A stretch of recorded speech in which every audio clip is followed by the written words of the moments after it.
এবার পাকিস্তান সেনাবাহিনীকে কাঁপিয়ে দিল বালুচিস্তান লিবারেশন আর্মি। ঠিক একদিন আগে তালিবান পাকিস্তান সেনাবাহিনীকে কিন্তু কাঁপিয়ে দিয়েছিল। তালিবানরা কিন্তু একসঙ্গে 4 জেলায় 12টি সেনাঘাঁটির উপর নির্মম ভাবে আঘাত করে, যার ফলে 50 জন পাকিস্তান সেনা সদস্য মারা যায়।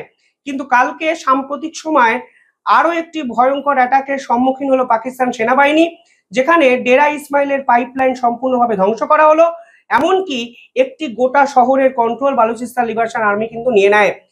ঘটনা সূত্রপাত জেহেরি এরিয়াতে খুজদার নামক একটি জায়গায়, যে জায়গায় বালুচিস্তান লিবারেশন আর্মি এবং বালুচিস্তান লিবারেশন ফ্রন্ট একযোগে বিভিন্ন অপারেশনমূলক কর্মকাণ্ড চালাচ্ছিল বলে পাকিস্তান সেনাবাহিনী প্রথমে বলে।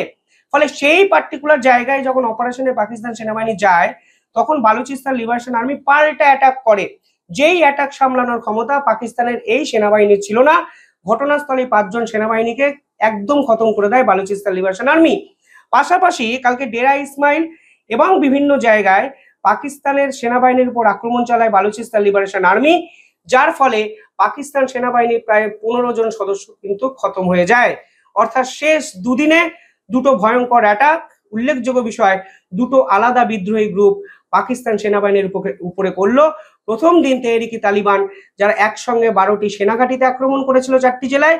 পরের দিন বালুচিস্তান লিবারেশন ফ্রন্ট এবং বালুচিস্তান লিবারেশন আর্মি, যারা একসঙ্গে 3টে জায়গায় আক্রমণ করে পাকিস্তানের 20 জন সদস্যকে, সেনা সদস্যকে খতম করে দিল। এবং সবচেয়ে ইম্পর্টেন্ট বিষয়, ডেরা ইসমাইলের মতো গুরুত্বপূর্ণ একটি পাইপলাইন ইনফ্রাস্ট্রাকচার যা সম্পূর্ণভাবে ধ্বংস হয়ে গেল কালকে বালুচিস্তান লিবারেশন আর্মির এই অ্যাটাকে।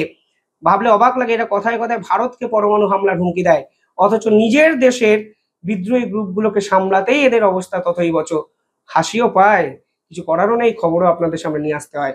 দেখতে থাকুন দ্য ইন্ডিপেন্ডেন্ট নেটওয়ার্ক। ধন্যবাদ।